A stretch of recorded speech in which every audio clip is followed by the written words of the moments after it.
pessoal, tudo bem? Bem-vindos para mais um vídeo. Hoje nós faremos mais um evangelho no lar maravilhoso. Então já pega seu copo de água, sua garrafa de água, tá? Um recipiente com água. Podem colocar também para os seus pets, tá? É muito importante que nesse momento, tá? Vocês peguem um copo de água, gente, porque às vezes a gente acha que não é tão importante, mas é muito importante, tá? Minha garrafinha de água já tá aqui, inclusive. Pessoal, é importante dizer, enquanto faz o evangelho, vocês não tomem a água, tá? A água só deve ser tomada após o evangelho. Então, quando eu fazer a prece de finalização, aí vocês podem tomar a água, tá bom? Muito obrigada, Senhor Jesus.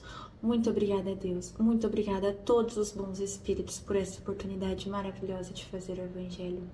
Eu rogo aos espíritos de luz, a Jesus e a Deus, que estejam presentes conosco nesse momento do evangelho. Que o Senhor mande seus emissários aqui em casa e na casa de cada pessoa que estiver fazendo este evangelho. Agradeço imensamente por tudo. Iniciamos agora, que assim seja. Pessoal, vamos lá. O texto que a gente vai ver hoje é maravilhoso, tá? E ele é o quê? Bem-aventurados aqueles que têm os olhos fechados. É lindo, gente. Meus bons amigos, por que me chamastes? Será que para que eu imponha as mãos sobre esta pobre sofredora que está aqui e curá-la? Que sofrimento, bom Deus! Ela perdeu a visão e as trevas se fizeram para ela. Pobre criança, que ore e espere. Não sei fazer milagres sem a vontade do bom Deus. Então, gente, ele tá usando, né, de uma moça que tinha realmente perdido a visão para fazer analogia a todos os outros sofrimentos que nós passamos. Então, assim, aqui ele vai falar mais dessa questão da cegueira, tá? Mas a gente tem que adaptar para as realidades que cada um vive e adaptar para os problemas que nós temos. Porque esses problemas a gente pede milagre, mas primeiro, que não dá para fazer milagre sem a vontade do bom Deus. E segundo, que ele vai continuar explicando aqui o porquê dessas coisas.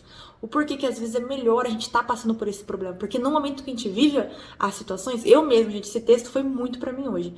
Eu estou passando por um momento de karma, tá? Ou prova, não sei exatamente, mas eu acho que deve ser karma. Que tá muito complicado. E não é nem a questão física, é mais mentalmente e espiritualmente.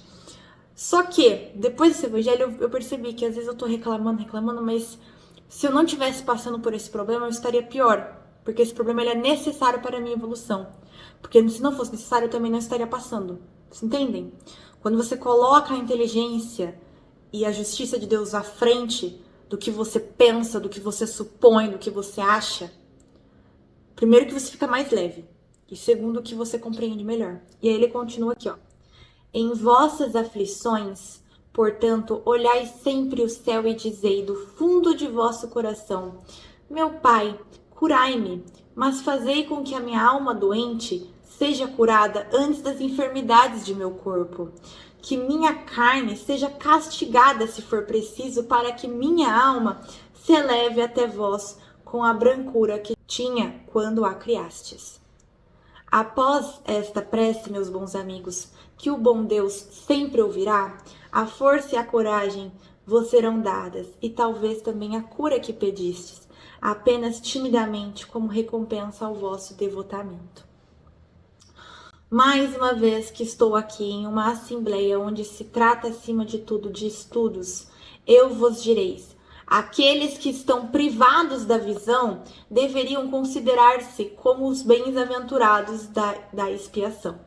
Então, sim, gente, todos nós que estamos privados de algo, seja de algo físico, né, que aqui ele usa né, a questão da cegueira mesmo, a restrição da visão, como outras restrições, sejam mentais, sejam espirituais, sejam no campo do dinheiro, tá? Nós temos, gente, que olhar por esse lado. E eu sei que é muito difícil, tá? Porque quando a gente vive o problema, a gente só quer acabar logo com o problema. E a gente só fica vendo o lado ruim, gente. Eu entendo, eu também sou assim. Inclusive, hoje mesmo, agora há pouco, eu tava reclamando do meu problema. E aí vim fazer aqui o evangelho e olha só o que aconteceu, né? Olha só o que deu. Então, temos que nos considerar, gente, bem-aventurados da expiação. Porque a expiação é uma dádiva que Deus concede para que nós possamos pagar nossos karmas, porque os problemas, eles não vêm à toa, eles não vêm do nada, tá? Inclusive fala nesse texto que se a causa dos problemas que nós vivemos hoje não encontramos nessa vida atual que estamos vivendo? Por exemplo, o problema que eu estou vivendo hoje, gente, que é um problema de questão, né, emocional e espiritual, eu não encontrei a causa do que eu fiz aqui. Então, certamente é de outras vidas, entende? Então, nós temos que pagar. Então, é uma dádiva isso, a gente ter essa oportunidade maravilhosa de espiar. Porque quanto mais nós sofremos e nós espiamos, mais a nossa alma se depura. E é muito engraçado, né? Porque é os opostos. Então, a nossa alma está encontrando a redenção, mas enquanto estamos aqui espiando, a gente sofre muito. Interessante. E olha só que lindo.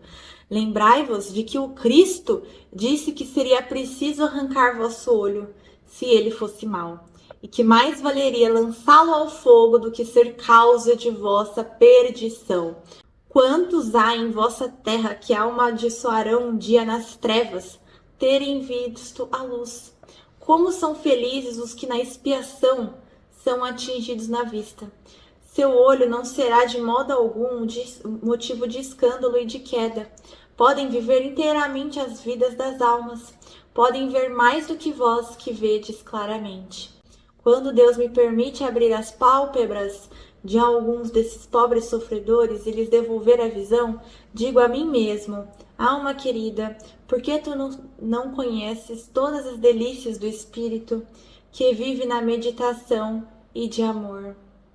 Então não pedirias para ver imagens menos puras e menos suaves do que aquelas que podes perceber em tua cegueira. Ele faz aqui mais uma questão, a questão da cegueira mesmo, né? Quantas vezes é melhor a pessoa estar com os olhos fechados, né? De não conseguir enxergar. Porque se ela enxergasse aquele olhar, aquele olho seria motivo de escândalo, ou seja, ela poderia fazer coisas ruins. E aí piorar a situação dela. Porque se ela já tá espiando é porque ela tem faltas, certo? Se ela enxergasse, ela pioraria. E aí ele fala ainda que quando Deus permite que, né, esse espírito abra a pálpebra, ele pergunta, por que, alma querida, por que você não conhece todas as delícias do espírito que vive de meditação e de amor? Né? Se conhecesse, você não pedirias para ver imagens menos puras e menos suaves do que aquelas que podem perceber em sua cegueira. E aí, gente, essa parte é perfeita, tá? Bem-aventurado o cego que quer viver com Deus. E cego aqui, gente, não precisa só levar para o cego literal, para todos nós que sofremos, tá? Né? Tá? Bem-aventurados os sofredores, os que têm aflições, os que têm problemas, doenças, sejam físicas, emocionais ou espirituais. Mais feliz do que vós que estáis aqui, ele sente a alegria, pode tocá-la e pode se lançar com elas nas esferas espirituais. O olho aberto está sempre pronto para fazer com que a alma caia.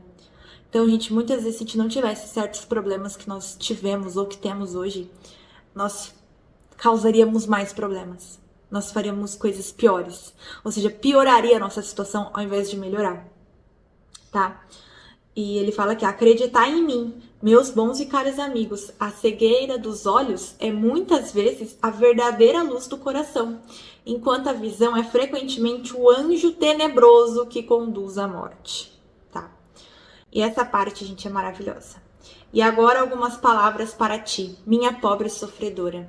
Espera e tem coragem. Se eu te dissesse, minha filha, teus olhos vão se abrir, como ficarias feliz? E quem sabe se essa alegria não te poderia a perder. Tem confiança no bom Deus que fez a felicidade e permite a tristeza. Então, se existe tristeza, há um motivo, gente, há um porquê. E se a gente, né, soubesse das coisas boas, algo bom que poderia acontecer com diante dos nossos problemas, nós poderíamos colocar isso a perder.